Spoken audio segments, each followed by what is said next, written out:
Assalamualaikum warahmatullahi wabarakatuh. Bismillahirrahmanirrahim. Allahumma sholli ala sayyidina Muhammad wa ala ali sayyidina Muhammad. Terima kasih untuk teman-teman semua malam ini yang bisa hadir di kesempatan acara hari ini. Kebetulan sekali acara malam ini saya akan berbincang bersama kita, yaitu Pak Harijono. Yuk kita sampaikan salamnya dulu. Apa kabar Pak Harijono? Selamat malam. Malam. Malam Pak Harijono. Kemudian ada satu lagi. Ada Bu Feni, begitu salam Bu Feni. Selamat malam Bu Feni. Selamat malam Pak Ito. Assalamualaikum warahmatullahi wabarakatuh. Oke, baik. Malam ini kita sebelum membacakan atau mulai acara ini, mari kita membaca bersama Bismillahirrahmanirrahim. Oke, malam ini saya sedikit berbincang dengan tamu kita yang istimewa, kebetulan sekali mengenai perbincangan tentang wakaf, di mana Bapak Harijono ini bisa memulai tentang wakaf dan akhirnya sekarang giat menyiarkan wakaf itu nanti seperti apa. Dengan latar belakang beliau yang nanti kita coba tanyakan, dan akhir ini dia sibuk dengan siar wakafnya. Baik, Pak Harijono, boleh kita mulai Pak. Kita untuk bincang-bincangnya Pak. Ya Pak. Ya. Pak Harijono, teman-teman pada tahu Pak Harijono ini memiliki latar belakangnya itu sebenarnya dulunya pekerjaan apa sih Pak? Kemudian Bapak ini pernah kuliah di mana, jurusannya apa gitu Pak? Ya. Jadi saya pertama kali masuk Jakarta itu Januari 75. Langsung jadi dinas luarnya kartu diskon card Pak. Dulu masih ada itu. Jadi orang memiliki itu kalau ke toko-toko yang terdaftar sebagai member itu ada diskonnya gitu. Jadi kartu diskon namanya. Oh, baik. Itu harganya 5.000. Saya dapat komisi 20%, jadi 1.000 per kartu. Nah, kalau dalam seminggu dapat 2 kartu, itu dapat uang transport Rp300 Pak, tahun 75 itu. Bis waktu itu 50 perak bis waktu itu. Tahun 75 ya Pak ya? Ya, 75. Terus karena keliling gitu kan, keliling Jakarta, sampai ketemu teman di Pulau Gadung. Di Pulau Gadung, itu teman dulu di Semia di Banyuwangi. Nah, di Semia di Banyuwangi, ngobrol gitu kan. Katanya teman saya, kenapa kamu orang Semia kok jadi sales gitu kan. Ya terpaksa saya bilang itu kan, ada kerjaan kan. Nah, akhirnya dia ngasih tahu, sini ada lowongan mau nggak gitu kan. Cuman syaratnya hanya punya bon A, bon B. Waktu itu adanya syaratnya itu Pak. Dulu namanya bon A, bon B, jasa bon A, bon B. Kalau nggak salah tahun itu orang lewat depan kantor pun dipanggil bisa jadi karyawan Pak. Iya. Jadi itu saya waktu itu dites Pak. Dites hari Sabtu. Terus siang-siang dikasih tahu lulus kan gitu kan. Senin udah kerja. Ya itulah kerjanya di PT National Bottling Company. Itu yang menghasilkan minuman Green Spot dan Pepsi Cola. Green Spot. Oke, tahu. Nah, waktu itu saya belum kuliah Pak. Di sana saya 4 tahun, lebih kurang 4 bulan kalau nggak salah. Saya resign, mundur, kuliah. Kuliah di mana Pak? Ya, karena saya waktu itu ikut ujian di Senayan, di Akademi Akunting Jayabaya. Lulus gitu kan.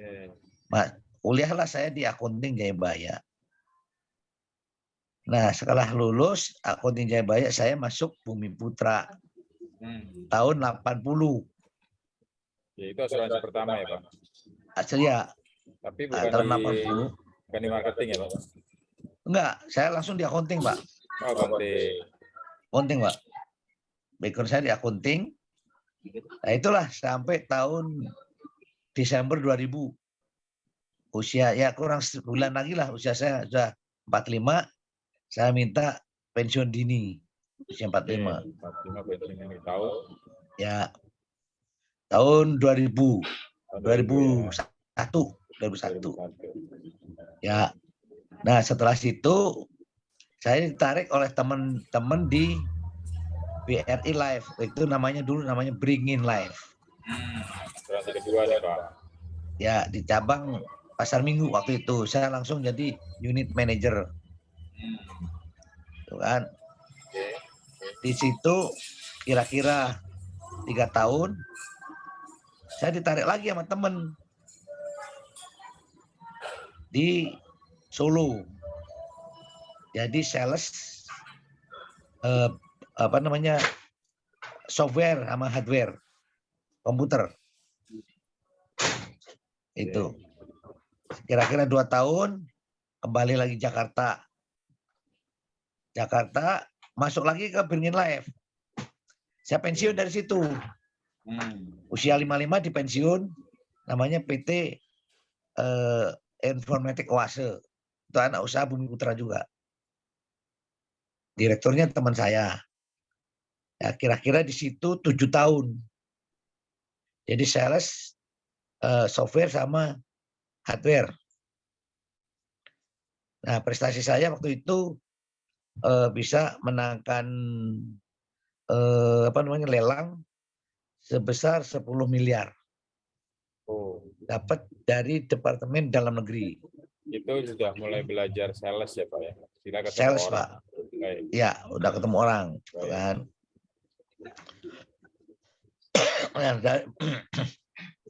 Balik dari situ, kembali lagi, Pak. Jadi sales lagi. Sales asuransi lagi. Itu di BRI Live. Udah namanya BRI Live.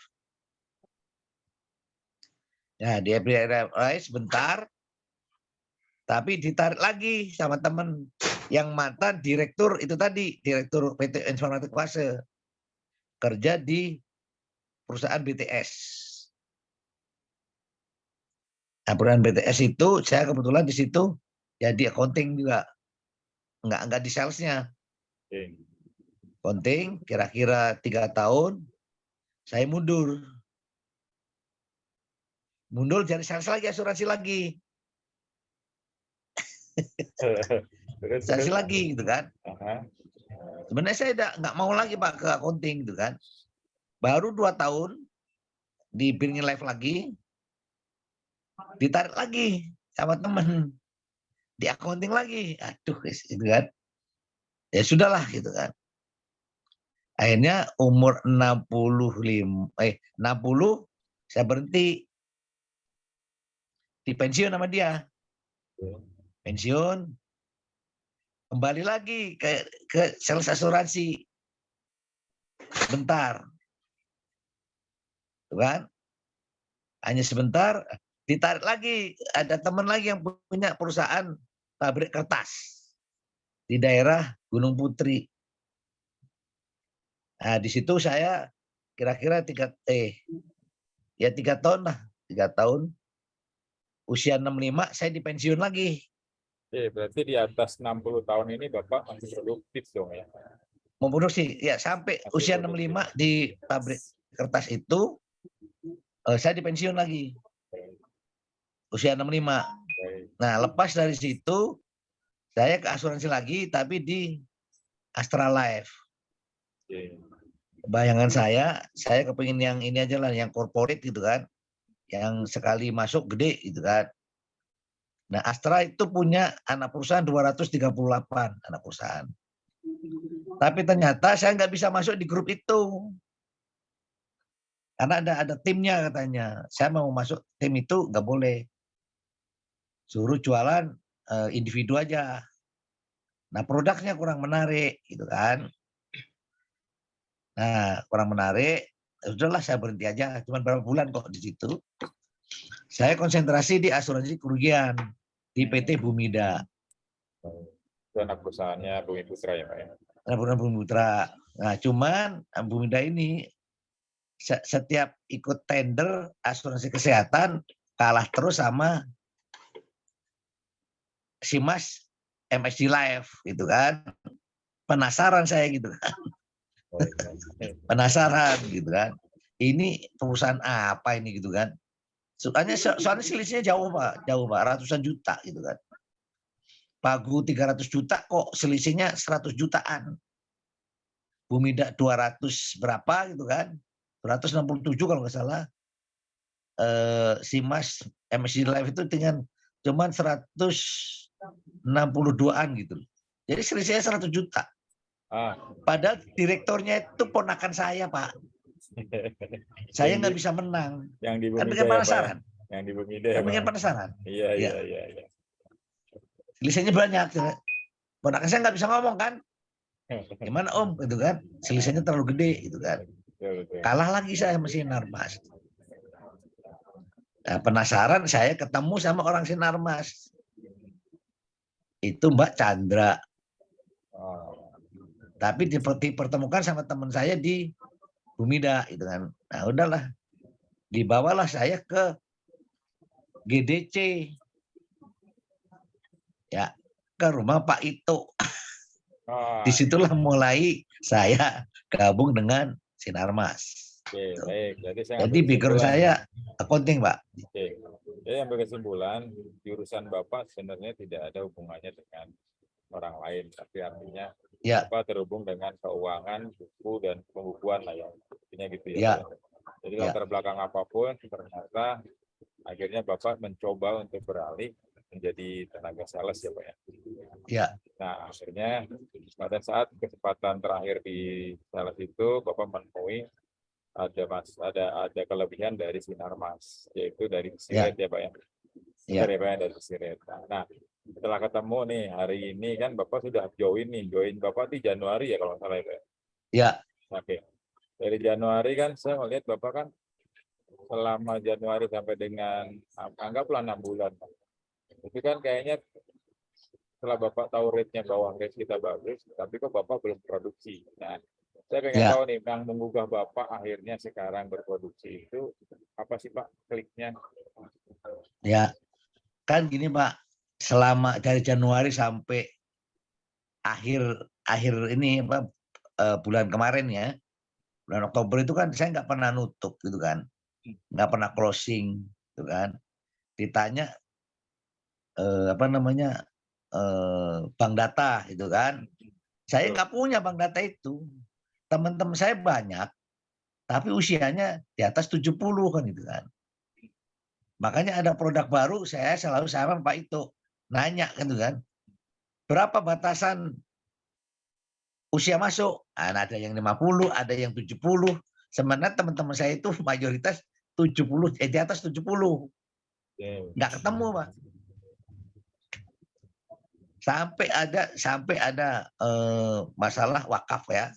Wakaf awalnya saya juga apa sih ini binatang apa ini wakaf? Gitu kan.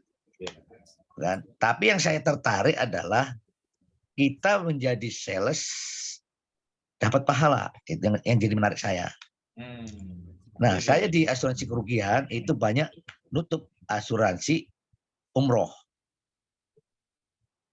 kan? Nasi umroh, saya cobalah ketemu sama pimpinan owner umroh. Salah satunya adalah Pak Warjono, gitu kan. Tapi Pak Warjono itu dari lama Pak nggak mau ngasih saya. Asuransi umroh itu nggak pernah ke saya dia. Asuransi umroh ini asuransi jiwa ya Pak? Ya, enggak asuransi kerugian Pak. Asuransi kerugian. Oh, kerugian pemberangkatan dia jamaahnya ke Mekah ya? Iya. Oh, baik.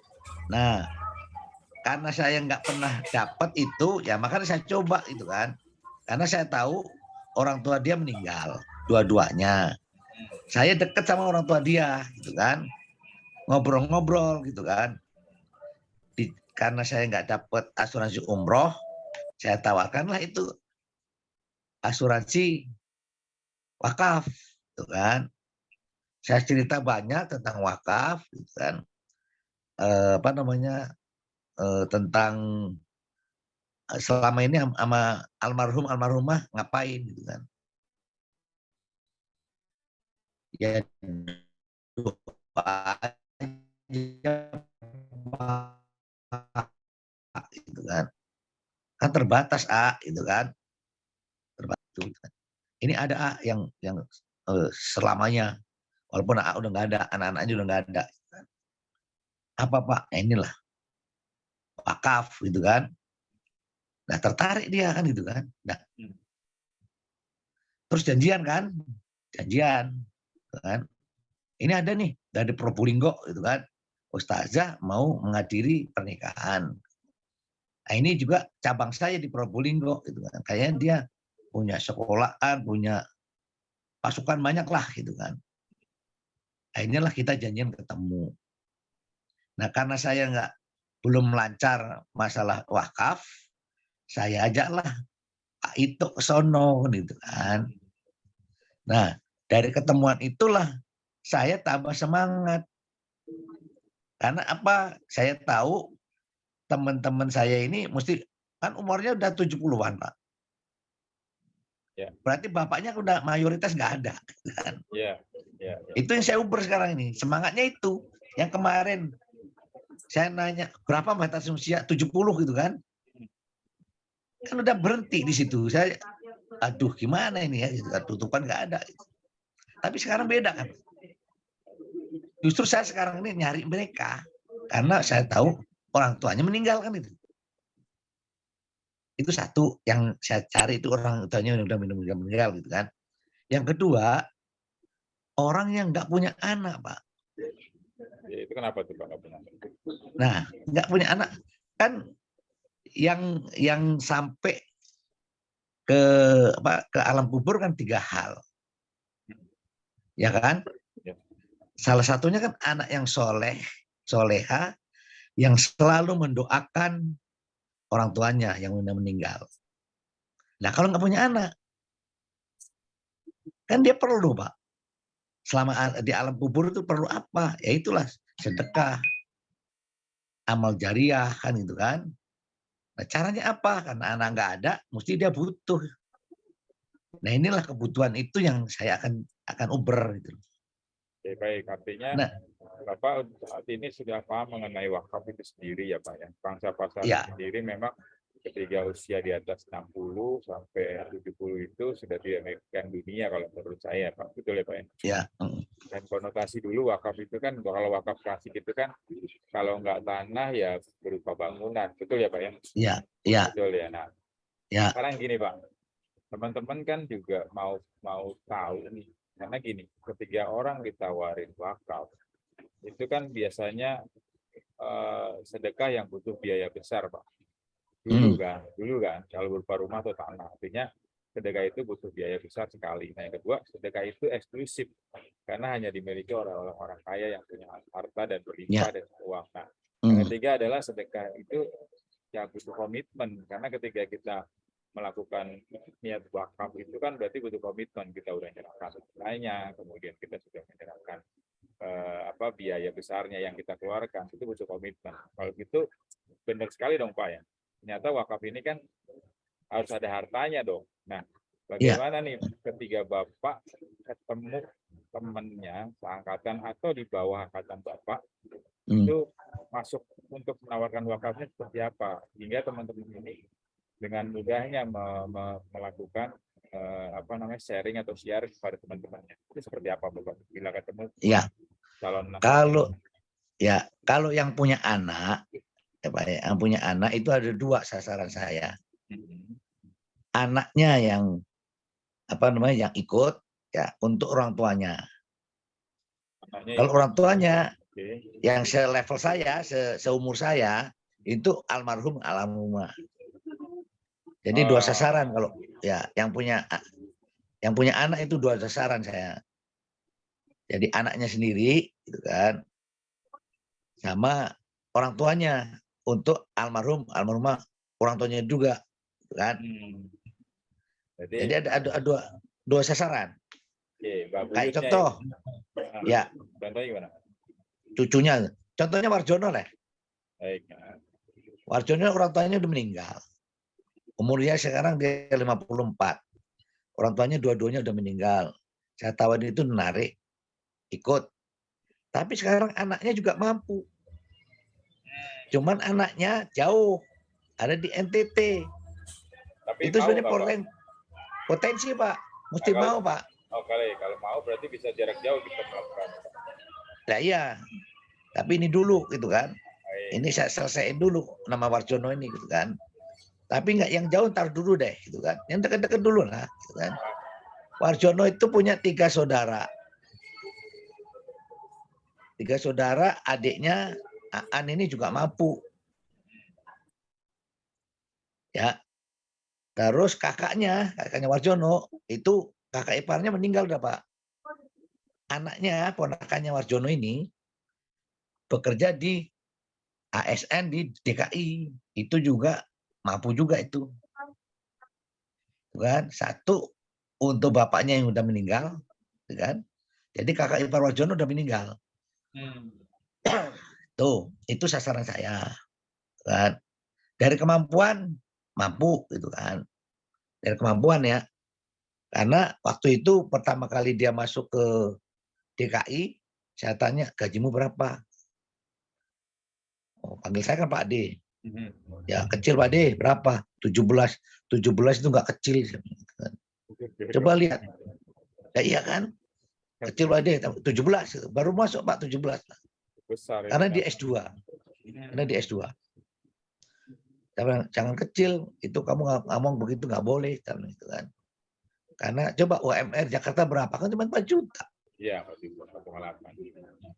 Ya kan? Berarti kamu udah di atas rata-rata.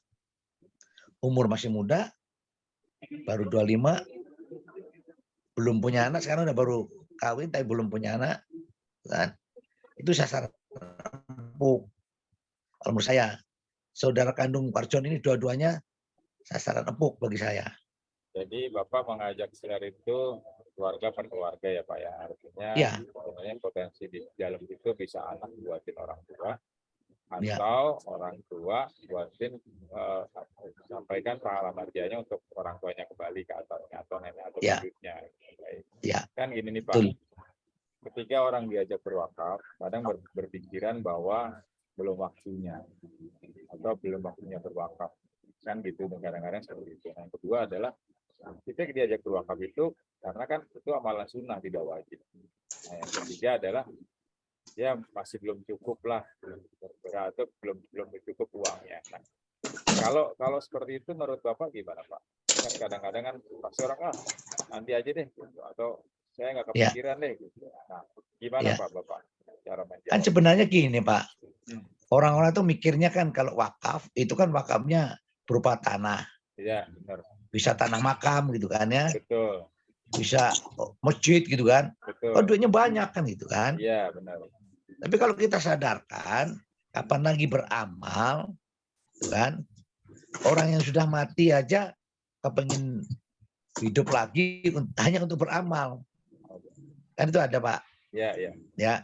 Yang udah meninggal aja kepengen hidup lagi hanya kepengen untuk beramal. Tidak untuk ngapa-ngapain. Nah masa orang ini yang masih hidup ini nungguin tua mau diwakafin sama anaknya, sementara dia mampu kan itu kan? Ya seperti Warjono nih Pak, sebenarnya bukan 500 itu, itu lebih tinggi bisa dia. Tapi sasaran saya oke lah, nggak apa-apa awal-awalnya. Kan. Nanti sasaran saya adalah istrinya, karena salah satu orang tuanya udah meninggal istrinya. Gitu kan. Tuh, itu sasaran saya. Jadi yang saya masukkan kepada mereka itu adalah tidak perlu punya duit banyak, bisa nggak menyisihkan sebagian kecil dari gajinya. Ya. Jadi nggak perlu duit banyak, punya duit ratusan juta bikin masjid nggak usah. Itu yang saya bawa gitu, saya bawakan gitu Pak. Jadi mengingatkan kembali bahwa seusia saya misalkan lahir kemudian sampai hari ini dipotong tidur, dipotong kerja, dipotong ini dan dipotong itu nggak cukup juga ya Pak sebenarnya untuk menebus surganya Allah kelak ya Pak ya. Nggak cukup Pak. Kita butuh amalan Kita- jariah ya Pak ya. Kita nungging-nungging sholat, Pak. Sholat wajib, sholat sunnah. Itu kan jarang orang ini, Pak. Wajib aja kadang-kadang banyak yang bolong. Iya betul. Apalagi sunnah. Betul. Ya, sunnah pun udah ada ayat-ayat menggiring gitu kan ya. Kalau sholat subuh itu, sholat qobliyah subuh, pahalanya adalah lebih baik daripada dunia dan isinya. Ya. Tapi masjid masih kosong, Pak. Betul sekali Pak. Ya, masjid masih kosong. Sehingga kita perlu menyadarkan itu. Sehingga kalau hanya sholat aja, nggak cukup Pak, sanggup kita untuk ke sana. Nggak cukup. Ya, Karena bekal kita memang panjang ya Pak. benar Setengah Pak. mati ya. Makanya Allah dikasih apa namanya, kayak apa ya, kayak kalau barang-barang promo gitu kan ya. Sholat di Masjidil Haram beda sekian ratus ribu kali. Betul. Ya, Masjid Madinah beda lagi kan gitu. Iya betul. Ya kan gitu kan Pak. Itu karena umat Muhammad ini kan umurnya pendek-pendek. Gitu kan. Ya, nggak sampai 100 lah gitu kan. Kapan lagi kalau udah umur 40 tahun ke atas itu harusnya lebih banyak beramal.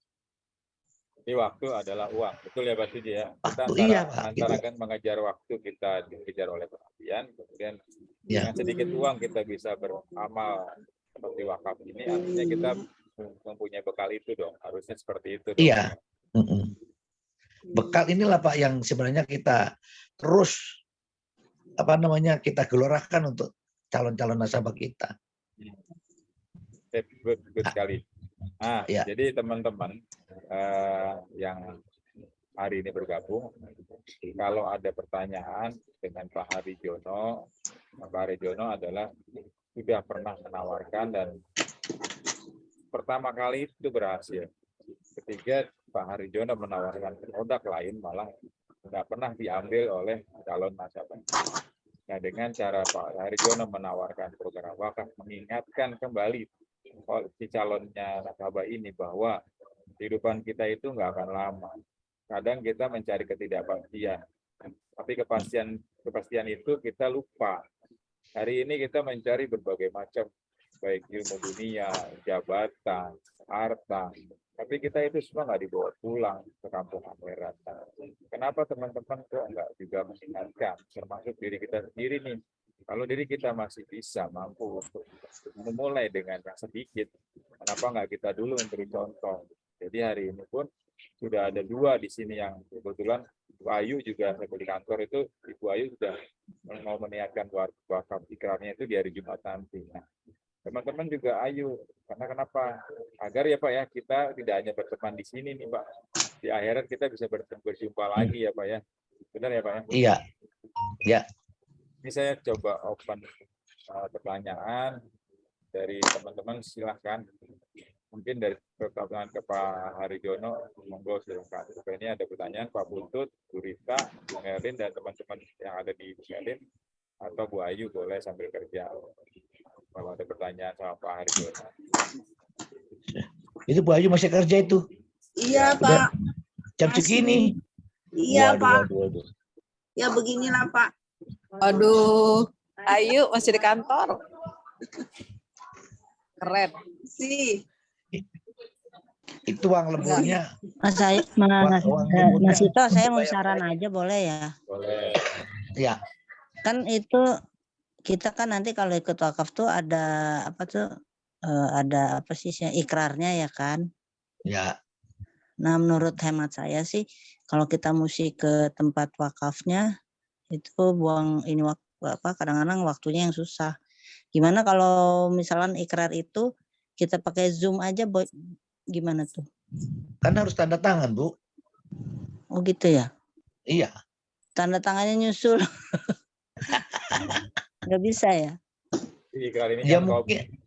komitmen ya Pak ya. Ikrar ini sebuah komitmen Durita. Jadi pada saat kita datang berkomitmen untuk kita berikrar wakaf, ada saksinya dari zakat, kemudian dari teman-teman kita Pak Harijono dan saya, kemudian dari anak-anaknya Darita atau keluarga Darita yang mau ikut ikrar wakaf tersebut. Karena ini sebuah komitmen yang boleh dibilang kan kita udah mengeluarkan harta. Harta itu berupa apa? Berupa uang. Nah ini Iya, tapi emang itu sih kendalanya yang kadang-kadang kalau untuk ikrarnya ya, yang kalau dibilang gitu, aduh, nggak bisa ya waktunya nih gini-gini. Kalau nggak misalnya pakai Zoom aja gimana gitu. Saya kan juga baru mudeng nih kalau memang harus pakai tanda tangan gitu loh. Iya, kan hitam di atas putih, Bu. Iya, iya. Iya, pakai pertama saksi untuk lagi. betul, pertama untuk itu dari keluarga akan mengetahui bila mana nanti tidak ada sengketa di kemudian hari karena niatan dari orang tuanya atau niatan dari kita si pewakafnya itu dan niatan untuk diwakafin sebagian dari santunan kematian kita. Nah, kenapa ada ikrarnya? Supaya nanti ada jelas, ada pernyataan dari kita, ada pernyataan dari pasangan atau anak-anak. Seperti itu, Bu Rita. Iya, iya. Oke. Pertanyaan lagi silakan ke Pak Regiono atau ke saya. Saya mau menjelaskan sedikit sambil nanti ada pertanyaan silakan ya. Jadi ini kalau kita tanya di diri kita sendiri, apa yang ada di benak teman-teman atau saya atau semuanya ketika kita bicara wakaf? Pasti ini jawaban. Ini kan sedekah yang butuh biaya besar. Ini kan sedekah yang eksklusif. Ini sedekah yang butuh komitmen. Karena kan nggak main-main. Ketika kita menyedekahkan atau ketika kita mewakafkan sebuah tanah, sebuah bangunan, apapun itu kita butuh komitmen. Kita sudah melakukan besar, kita kalau nggak komitmen, artinya kita ya nggak ikhlas menerima atau tidak bersyukur. Nah, kemudian responnya apa nih? Bila kita minta melakukan buat berwakaf, contoh teman-teman deh, saya ajak yang ada di sini. Pasti responnya bermacam-macam. Ada yang bilang seperti ini, ada yang merasa bahwa belum waktunya berwakaf, ada yang nanti aja karena tidak wajib. Memang ini kan sunnah. Ada lagi yang bilang masih belum cukup karena kita belum punya hartanya. Nah, ini dulu wakaf klasik. Wakaf klasik itu butuh biaya yang besar dan komitmen yang tinggi. Kalau kita menyediakan tanah wakaf, itu kan belum tentu, kita ngumpulin dulu dari sekarang. Kalau sudah terbentuk tanahnya baru kita wakafin. Atau rumah yang kita tinggalin, kebetulan sudah nggak ada ahli warisnya, itu bisa diwakafin, itu bisa. Tapi bila berwakaf dalam bentuk tanah dan bangunan, pasti membutuhkan biaya besar dan komitmen yang tinggi. Nah, oleh karena itu, bagaimana nih agar caranya kita berwakaf mudah, sederhana, dan terencana. Nah, ini kan yang kita pemikiran kita, yang Pak Haryono hari ini telah mensiarkan. Nah, agar wakaf dapat dilakukan dengan mudah dan terencana, maka harus ada harta benda wakaf yang dimiliki oleh semua orang. Jadi apa nih solusinya biar semua orang bisa berwakaf? Nah, ini ada undang-undangnya nomor 41 tahun 2004 tentang wakaf. Jadi pasal 16, harta benda yang dapat diwakafkan terdiri dari benda tidak bergerak, yaitu tanah, bangunan, dan tanaman. Yang kedua adalah benda bergerak, yaitu uang, logam mulia, hak sewa, kendaraan, surat berharga, hak kekayaan intelektual. Jadi ada 9. Ada 9 yang bisa bergerak. Nah, hari ini yang kita bisa punya dari harta yang kita wakafkan itu adalah uang. Uang semua orang punya. Ini adalah benda yang dimiliki hampir semua orang yang bisa dapat diwakafkan. Nah, oleh karena itu, program wakaf smart wakaf ini atau SIAR yang kita lakukan ini kita pakai harta yang namanya uang. Karena sesuai ketentuan undang-undang kita diperbolehkan. Nah, ini adalah fatwa Dewan Majelis Ulama Indonesia tentang wakaf uang. Jadi wakaf uang itu adalah wakaf seorang atau kelompok orang atau lembaga atau badan hukum dalam bentuk uang tunai. Termasuk ke dalam pengertian uang adalah surat-surat berharga. Jadi hari ini kita boleh mewakafkan surat-surat berharga. Nah, wakaf uang ini hukumnya jawaz atau boleh. Nah, wakaf uang hanya boleh disalurkan dan digunakan untuk hal-hal yang diperbolehkan secara syar'i. Nah, nilai pokok wakaf uang harus dijamin kelestariannya tidak dijual, dihibahkan dan atau diwariskan. Nah, ini ditetapkan di Jakarta 28 Safar 1423 dari Komisi Fatwa Majelis Ulama Indonesia. Nah, ini yang saya sampaikan sedikit. Jadi, apa yang kita siarkan itu adalah wakaf uang. Melalui wakaf uang ini, kemudian kita bersama-sama mengajak orang untuk bisa berwakaf. Karena tadi sudah ada undang-undangnya bahwa kita boleh mewakafkan benda bergerak, yaitu uang. Nah, Bu Penny nanti akan menjelaskan tentang produknya, sedikit sebelum penutupan, dan teman-teman kalau ada bertanya silakan dengan Pak Ari. Nah, Pak Ari mau nambahkan sedikit mungkin? Udah Pak, Udah, ya. tunggu pertanyaan Pak. Oh, tinggal pertanyaan. Oke, baik. Sekarang saya lempar ke Bu Feni.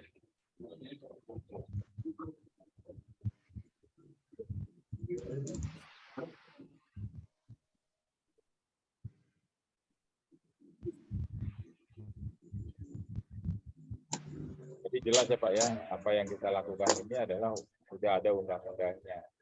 Undang-undang ini yang kita boleh melakukan siar wakaf ke banyak orang dengan cara wakaf. Ini udah kelihatan belum? Ya. Kurang gede. Kurang besar ya. Full aja. Full aja. Full screen.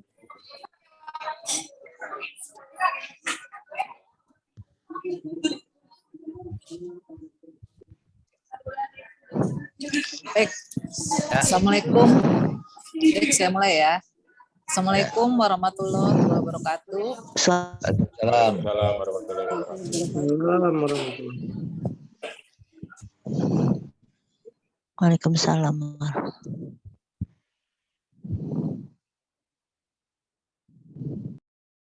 Ada suaranya. Ya. Ya. Bismillahirrahmanirrahim. Selamat malam pada teman-teman semuanya yang hadir malam ini. Itu di mute aja dulu suaranya rame. Ya, boleh di mute Pak Ito. Ya, ya. Belakang juga ini ramai. Oh gitu ya. Lanjut. Kedengeran ya? Oh ya. Baik. Saya akan coba bawakan materi untuk program kita wakaf. Malam ini kita judul menyampaikan, Pak itu udah langsung sini.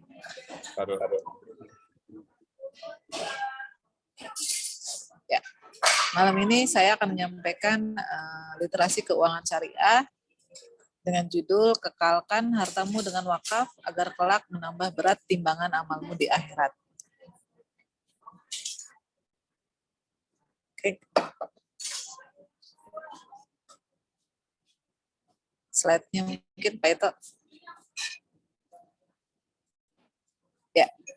Fatwa Dewan Syariah Nasional Majelis Ulama Indonesia menjelaskan apakah itu wakaf. Wakaf adalah menahan harta yang dapat dimanfaatkan dan atau diistismarkan tanpa lenyap bendanya dengan tidak menjual, menghibahkan, dan atau mewariskannya. Dan hasilnya disalurkan pada sesuatu yang mubah kepada penerima manfaat wakaf yang ada. Sedangkan manfaat asuransi syariahnya adalah sejumlah dana yang bersumber dari dana tabaru yang diserahkan kepada pihak yang mengalami musibah dan pihak yang ditunjuk untuk menerimanya. Ketentuan besar wakaf manfaat di asuransi itu paling banyak adalah 45% dari total manfaat asuransi. Jadi ada sabda Rasulullah yaitu suatu saat Sa'd bin Abi Waqqas meminta izin kepada Rasulullah Shallallahu Alaihi Wasallam untuk mewasiatkan semua hartanya. Rasul Shallallahu Alaihi Wasallam bersabda, tidak boleh. Ternyata tidak boleh semuanya. Lalu saat berkata lagi, separuhnya beliau bersabda tidak boleh juga. Saat berkata, bagaimana kalau sepertiganya? Nabi Shallallahu Alaihi Wasallam bersabda, ya sepertiga. Dan sepertiga itu banyak. Sesungguhnya jika engkau meninggalkan ahli warismu dalam keadaan kaya, itu lebih baik daripada meninggalkan mereka dalam keadaan miskin dan meminta-minta pada orang lain. Jadi tadi ya 45% paling banyak. Program ini adalah sebuah paper aset yang bukan hanya menyelamatkan anak cucu keturunan, namun juga memberi kemaslahatan untuk umat dan komitmen setiap orang kepada dirinya sendiri untuk membantu kehidupannya nanti di akhirat tanpa harus bergantung kepada orang lain. Nah, ini ada contoh ilustrasi peserta wakaf manfaat asuransi. Jadi ini contoh ya, misalnya kalau kita satu orang ya berkontribusi, kontribusi asuransinya 200.000 kalau dia bulanan, kalau setahunnya dikalikan 12 menjadi 2.400.000, ahli waris akan terima santunan asuransinya, ahli waris akan terima 55 juta, nazir wakafnya akan terima 45 juta. Nah, kalau jumlah pesertanya menjadi 100, otomatis kontribusi semakin besar, semakin banyak jumlah nazir wakaf yang akan melakukan wakaf ya, itu totalnya 4,5 miliar gitu. Jadi itu semakin banyak kita melakukan program ini, mengambil program ini kita semakin banyak bisa berbagi. Jadi konsepnya dasarnya adalah konsep saling tolong menolong dan berbagi. Apa itu? Slide. Nah,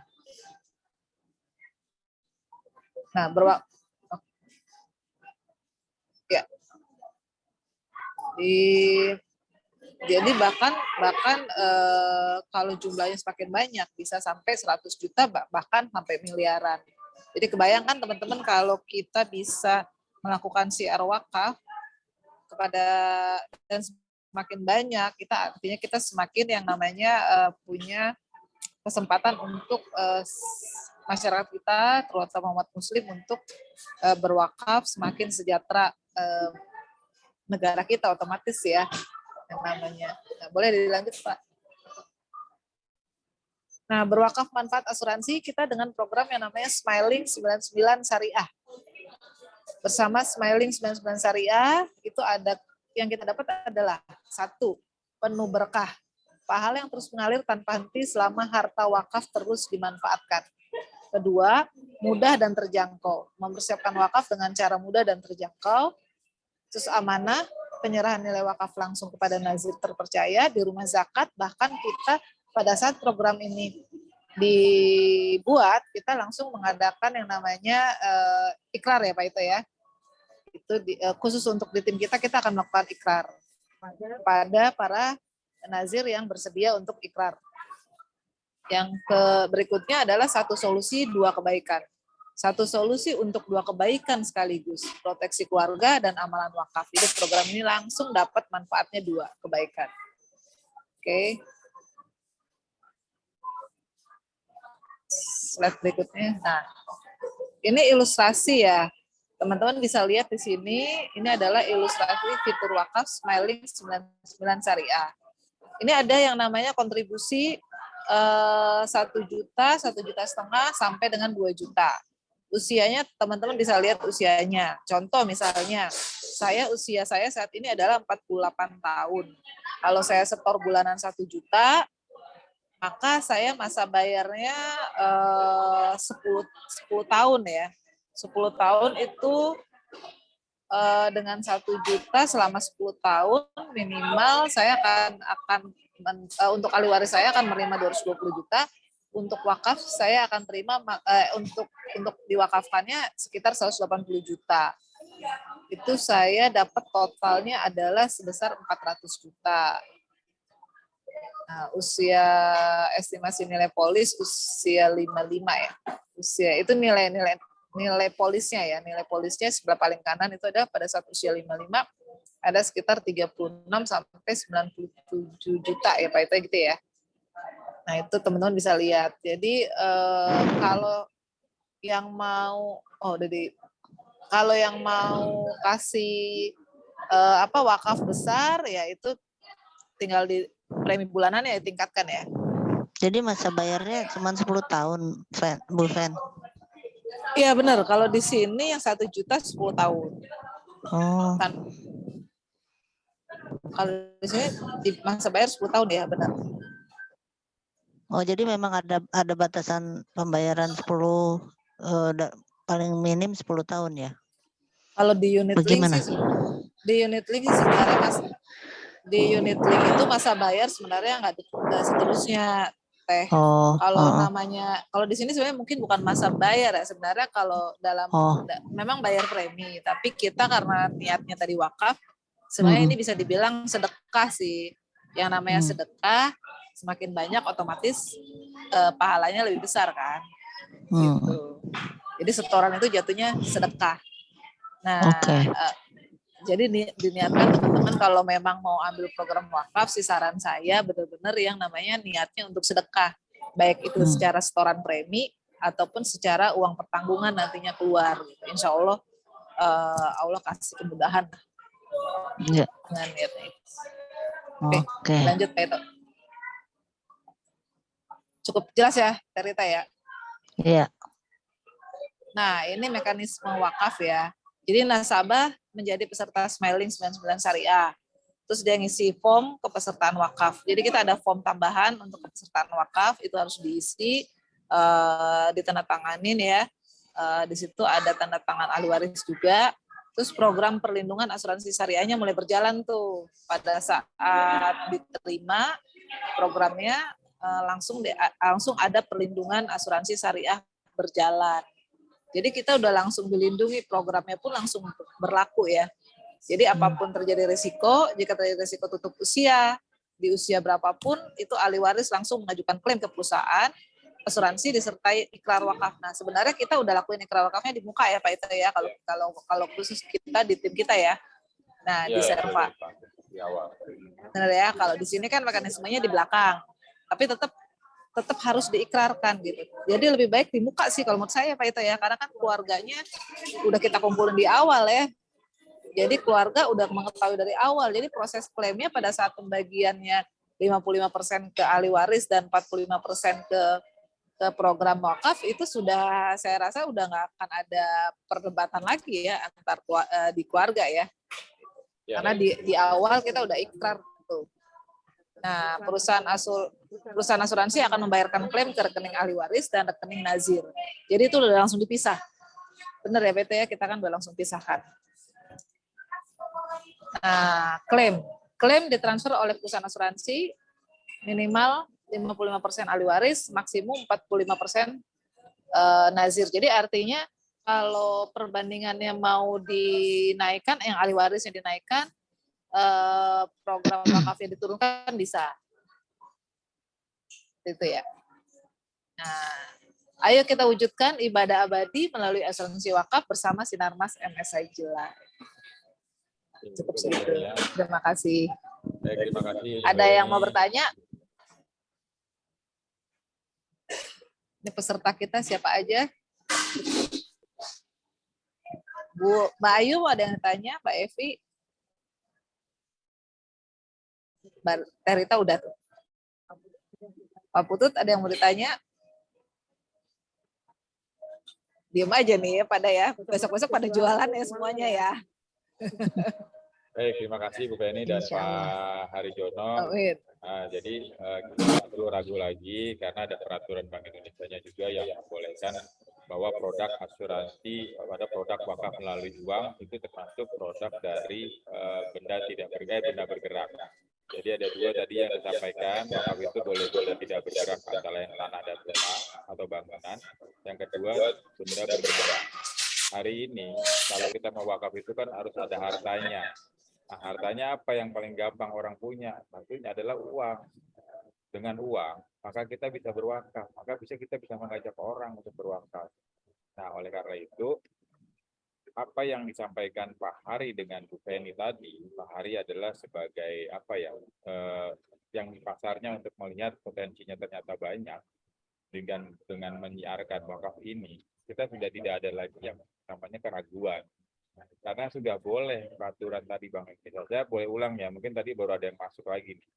Saya boleh ulang lagi yang tadi, sebentar saja untuk mengingatkan ya Pak Ari ya. Boleh ya Pak Ari ya? Pak Ari masih ada? Nah ini. Jadi untuk teman-teman, ini sudah ada peraturannya. Nah, peraturannya dari Undang-Undang Nomor 41 Tahun 2004 tentang wakaf itu adalah ada dua. Benda tidak bergerak dan benda bergerak. Nah, benda bergerak ini adalah uang, logam mulia, hak sewa, kendaraan, surat berharga, hak kekayaan, dan intelektual. Gimana nih agar teman-teman bisa mudah dan berencana? Karena wakaf itu harus ada harta bendanya. Nah, harta bendanya apa yang paling gampang? Ya tadi, harta bendanya adalah uang. Nah, uang ini banyak dan hampir semua memiliki, dan ini bisa diwakafkan. Nah, ini tadi keputusan dari Fatwa Komisi Dewan Majelis Ulama Indonesia tentang wakaf uang itu boleh. Jadi termasuk dalam pengertian wakaf uang itu surat-surat berharga. Wakaf uang hukumnya juga jawas atau boleh. Wakaf uang hanya boleh disalurkan dan digunakan untuk hal yang diperbolehkan oleh secara syar'i, dan terakhir adalah nilai pokok wakaf uang itu harus dijamin kelestariannya, tidak boleh dijual, dihibahkan, dan diwariskan. Baik, kalau gitu, kalau nggak ada yang bertanya lagi, Pak Harijono, mungkin mau... Sebentar Pak Ito. Boleh, siap. Sebentar Pak Ito. Siap. Saya mau ada cerita sedikit. Jadi tadi sambil saya dengerin Pak Harijono sharing, saya kan share ini ya, share tentang program kita, tentang acara kita malam ini. Ada masuk dari teman saya, dia punya bisnis travel umroh. Langsung aja nih saya bilang, saya nawarin acara, dia nawarin program kan. Saya langsung bilang sama beliau, ini kita kawinin aja program umroh sama program wakaf. Dia bilang kan ini program untuk akhirat, kata dia. Sama dong kalau gitu, saya bilang ini program untuk akhirat juga. Jadi kita bisa kawinkan antara program umroh sama program wakaf. Kalau boleh saya tanya nih sama teman-teman, sebenarnya yang maksimal untuk program akhirat, umroh dan wakaf, kalau disuruh pilih umroh apa wakaf nih? Mana dulu yang teman-teman bisa lakukan? Wakaf Mbak Feni. Kenapa nih? Siapa ya? Ada yang bisa kasih? Merlin. Boleh Mbak Merlin, silakan Mbak. Iya. Karena wakaf itu, apa yang kita keluarkan itu doanya akan nyampe sampai kapanpun kita udah nggak ada di dunia pun, itu tetap kita punya ibadah itu tetap nyampe buat keluarga. Iya benar Mbak.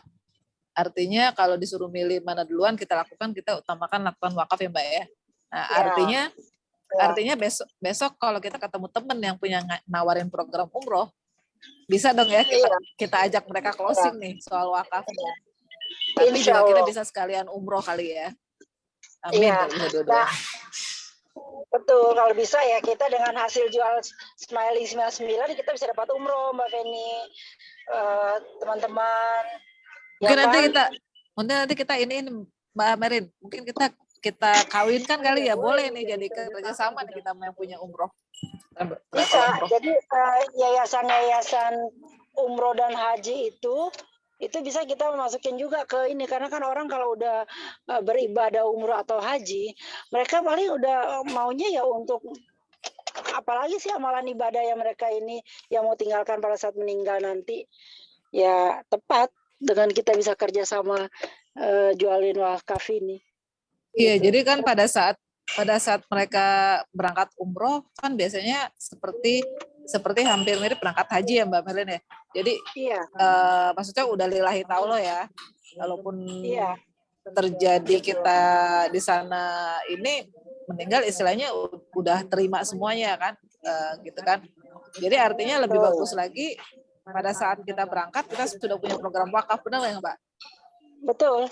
Walaupun program itu nggak perlu besar-besar ya, dengan kita buka program hanya dengan kemarin kita bikin hitungan sekitar 200 sampai 300 ribu kita udah bisa buka ya Mbak ya programnya.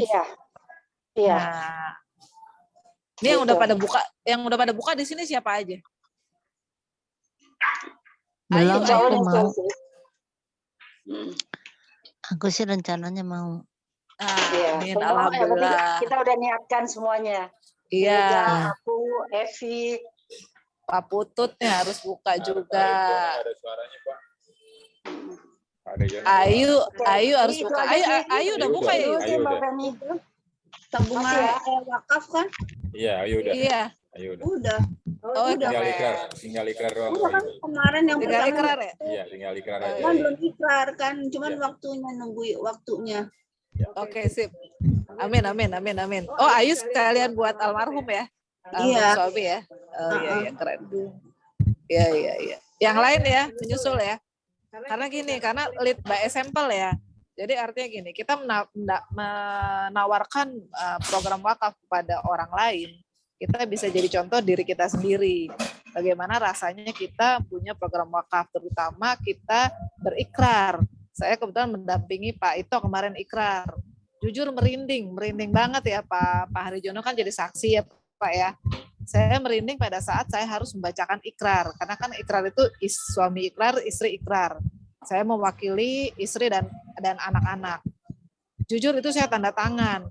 Jadi pada saat saya menyampaikan ikrar, saya tanda tangan, itu saya merinding sekali. Maksudnya, oh ternyata saya akhirnya suami punya program wakaf gitu loh. Dan itu salah satu amanah yang nanti insya Allah saya bisa terus lanjutkan gitu itu amanahnya gitu. Jadi teman-teman diharapkan yang ada di Serva harus punya program ini. Jadi kita ngasih contoh kepada orang-orang yang kita ajak bahwa kita juga sudah punya program ini. Nggak masalah, mau itu 200.000 per bulan, mau itu 300.000 per bulan. Yang penting kita punya program wakaf pribadi kita ya di Serva ya. Nanti saya tetap akan share juga di grup.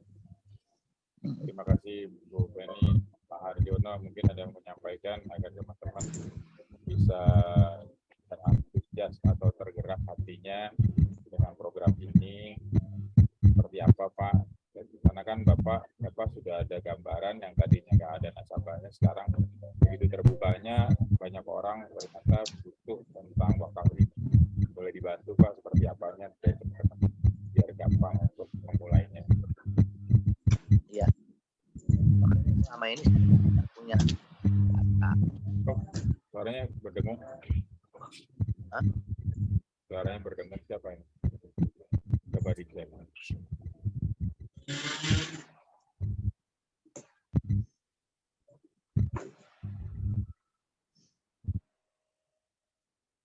Ya. Masih dengung ya? Masih dengung. Enggak dengung. Hilang suaranya. Lanjut Pak Ariano nggak ada suaranya. Ya. Pulang. Ya, silakan Pak. Ya. Masih dengung Pak? Ya. Kok dengung suka suaranya Pak? Enggak. Ya, kita berdengung Pak. Dengung. Apa? Ada gangguan sinyal di sana kan? Ya, sambil menunggu Pak Ariano berdengung ria. Masih dengung nggak? Masih Pak. Geruk-geruk gitu Pak, geruk-geruk pada suaranya. Ya.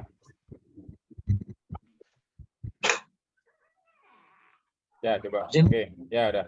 Coba lanjut. Ya. Selama ini saya tidak pernah namanya punya bank data. Ya. Setelah adanya program wakaf ini, ternyata saya terbuka sekarang. Terbuka bahwa nasabah itu untuk program wakaf itu banyak banget. Ya, kita carilah terutama orang-orang yang orang tuanya sudah meninggal. Itu kita ingatkan lagi. Di samping kita ngirim ke sana, ya jangan hanya ngirim Fatihah gitu kan. Ngirim Fatihah itu kan selama kita hidup. Tapi kalau wakaf itu selamanya kita almarhumah itu dapat pahalanya. Itu aja. Nah, yang kedua adalah sasarannya adalah orang-orang yang belum punya turunan. Karena yang sampai kepada di alam kubur itu kan ada 3 hal. Soleh yang selalu mendoakan, ya. Tapi kalau ada orang nggak punya anak, siapa yang mendoakan? Ya, setuju. Potensi sebenarnya. Potensi. Hilang-hilang Pak suaranya Pak. Ya. Hilang-hilang dan berdengung suaranya. bedanya? Sinyal kali. Iya. Sinyalnya kali ya. Oh, Iya, dengan sinyal. apa handphonenya atau sinyalnya kali ya. Ya coba lagi Pak, pelan-pelan. Iya kali. Dia bergerak Bapak. Ya, jadi sasarannya adalah salah satunya adalah orang-orang yang nggak punya keturunan. Karena pada alam barzah itu adalah 3 hal. Salah satunya adalah anak yang soleh yang selalu mendoakan. Sementara orang tua yang nggak punya keturunan itu kan siapa yang mendoakan? Amal jariahnya lah. Salah satu dari 3 itu amal jariah. Nah, caranya apa? Ya ikut wakaf ini. Program wakaf agar supaya mereka bisa menikmati pahala yang disampaikan oleh niat wakaf ini gitu. Itu salah satu sasaran Bapak ya hari ini ya Pak ya. Puas, Pak. Ya. Baik, terima Kalau saya kasih. ini Pak lebih meyakini bahwa pasar ini yang lebih mengena. Konvensional, nyari orang-orang yang kaya aja yang mampu gitu kan. Kalau ini sudah merupakan kebutuhan, terutama. Oke, terima kasih Pak. Sip. Gini. Jadi kalau orang kaya itu dengan mudahnya kita berwakaf. Tapi bagaimana kita mengajak orang yang sederhana dan penghasilannya cukup, dia pengen punya pahala yang luar biasa. Nah, ini sasaran kita sebenarnya. Jadi lebih luasan orang yang tidak punya, istilahnya lebih luasan orang yang biasa-biasa saja tapi punya niatan wakaf daripada orang yang kaya, lebih gampang cara mereka untuk membangun sebuah masjid itu ya Pak ya. Nah, yang kedua, kalau untuk orang-orang yang berharta banyak, itu bagaimana agar hartanya itu juga tidak hilang. Dalam arti dia tidak mengurangi harta tersebut, tapi dia punya nilai wakaf yang sama dengan harta dia saat di dunia. Artinya harta itu bisa dibawa mati, betul ya Pak? Setuju Pak ya? Ya. Baik. Nah, jadi ada 2 sasaran nih. Satu adalah orang yang biasa-biasa saja dan orang yang istilahnya punya kemampuan yang sederhana, tapi dia punya keinginan berwakaf. Dan yang kedua, bagaimana kita melakukan perencanaan wakaf kepada orang-orang yang berharta agar hartanya itu bisa dibawa juga pada saat kita bekal kembali pulang ke kampung akhirat. Setuju ya Pak ya? Setuju. Mungkin Bu Feni ada tambahan?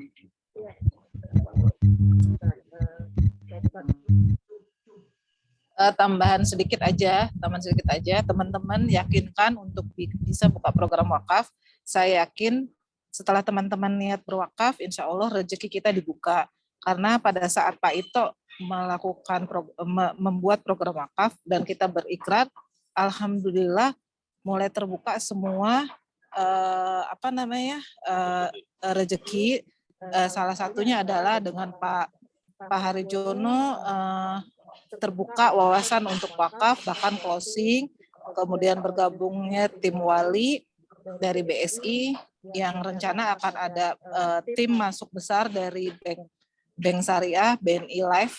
Terus kebetulan alhamdulillah juga kemarin Pak Ito dapat tawaran untuk membuka kantor di Cirebon khusus untuk program wakaf dari salah satu caleg Cirebon yang merupakan pejabat Kadin. Jadi teman-teman, saya yakin 100% kalau kita yakin, kita niat bersedekah untuk wakaf terutama, rezekinya pasti dibuka. Gitu. Nah, bahkan saya dapat tambahan lagi tim BP3 baru yang akan bergabung juga, sebagian besar itu dari Hanwa, dari Aksa, dan itu mereka juga berniat untuk menawarkan program wakaf. Jadi nggak usah khawatir, nilai 200.000 atau 300.000 per bulan kalian keluarkan, insya Allah rezeki dibalas Allah lebih banyak lagi, kalian bisa produksi. Amin, ya untuk wakaf. Ya, itu aja sih pesannya. Sekalian satu lagi, Mbak Mary, nanti kita diskusi sama Pak Ito untuk ngadain BOS Syariah wakaf khusus nanti di MSIJ Tower di hari Sabtu ya. Karena kebetulan tim wali udah ada yang mau join untuk rekrut syariah ya. Nanti kita bicarain ya Mbak. Iya, Fen. Ya, aku pas ini parkir. Ya, Ya. baik, terima kasih semuanya. Malam ini ada sesuatu yang kita dapat. Tentunya juga pertemuan ini bukan karena kita ada kebutuhan Allah atas izin Allah Subhanahu Wa Taala, kita bisa ditemukan di tempat yang teramat jauh walaupun secara online. Artinya, yuk bagi yang teman-teman yang belum punya niatan berwakaf, hari ini dimulai, insya Allah rezekinya mengalir. Dan apa yang tadi dibilang atau disampaikan Bu Feni itu benar adanya, dan saya tidak mencari calon agen baru atau merekrut orang baru, tapi mereka sendiri yang menghubungi kita untuk mereka bergabung. Nah, inilah cara Tuhan, Tuhan mengajarkan kita untuk bersyukur. Karena kita sudah dapat yang kecil aja kita mau mengeluarkan, apalagi kita dapat yang besar. Nah, kita sering dihantui oleh rasa ketakutan. Memang ada di surat, di Al-Quran tuh ada tuh. Kita sering dihantui ketakutan, kecemasan, kekurangan harta. Ya Pak ya, kalau nggak salah ya Pak ya. Kurang harta, kecemasan, ketakutan, dan sebagainya. Tapi setelah surat itu, maka Allah akan memberikan sesuatu yang lain jika kita memang mengikuti cara dan jalannya. Demikian dari saya, dan terima kasih teman-teman. Yuk, hati-hati pulang di jalan, udah malam, kerjanya luar biasa, yuk. Semoga sampai di rumah dengan selamat, dan teman-teman yang udah di rumah, jangan lupa selalu berdoa, menyemangati, dan kantor Cirebon, insya Allah doain. Kalau Cirebon buka, kita sama-sama ke sana untuk membuka kantor di sana. Saya lagi proses on progress-nya. Artinya di sana adalah kota santri yang dimana kita bisa punya banyak calon wakaf di sana. Baik, kalau ini sudah selesai, saya akhiri. Wassalamualaikum warahmatullahi wabarakatuh. Izin pamit semuanya. Hati-hati di jalan. Waalaikumsalam warahmatullahi wabarakatuh. Waalaikumsalam warahmatullahi wabarakatuh. Dadah. Terima kasih semua. Assalamualaikum warahmatullahi wabarakatuh. Waalaikumsalam. Semangat semuanya ya. Ya, semangat. Kita target ya. Ah.